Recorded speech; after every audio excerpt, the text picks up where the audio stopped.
Vous relevez à la fin de votre livre que il y a quand même un gros talon d'Achille de la classe dominante, c'est son infériorité numérique.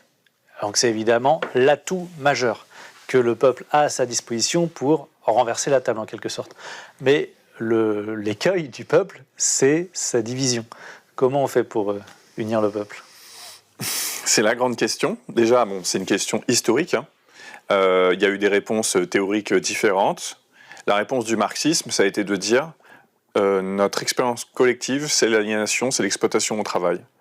Elle n'est pas de la même intensité pour tout le monde, elle est plus violente pour certains que pour d'autres, elle est plus violente dans les pays du Sud que dans les pays du Nord, donc il ne faut pas être dupe non plus de ça. Mais globalement, le capitalisme fonctionne sur l'extraction de ce qui est produit par le travail.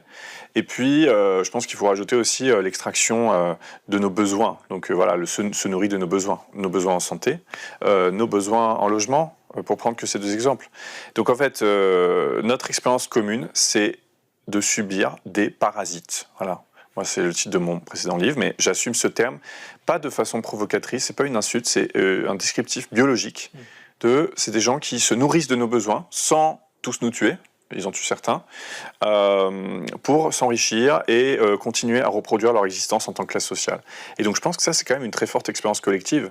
Et particulièrement, l'expérience du logement, l'expérience du travail, l'expérience de la santé, de plus en plus, vont devenir des choses qui vont nous rassembler, quoi.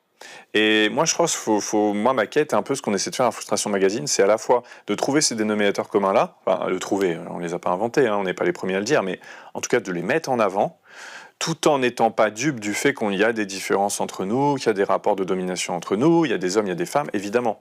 Mais pour autant, la masse critique là qu'il faut rassembler, elle est vraiment, voilà, elle est même transclasse, quoi. C'est-à-dire qu'il n'y a pas que longtemps le marxisme a théorisé le fait que c'était la classe ouvrière uniquement qui allait être ce moteur de l'histoire. On voit bien que cette notion-là, elle est périmée, que le monde ouvrier, c'est une partie du salariat.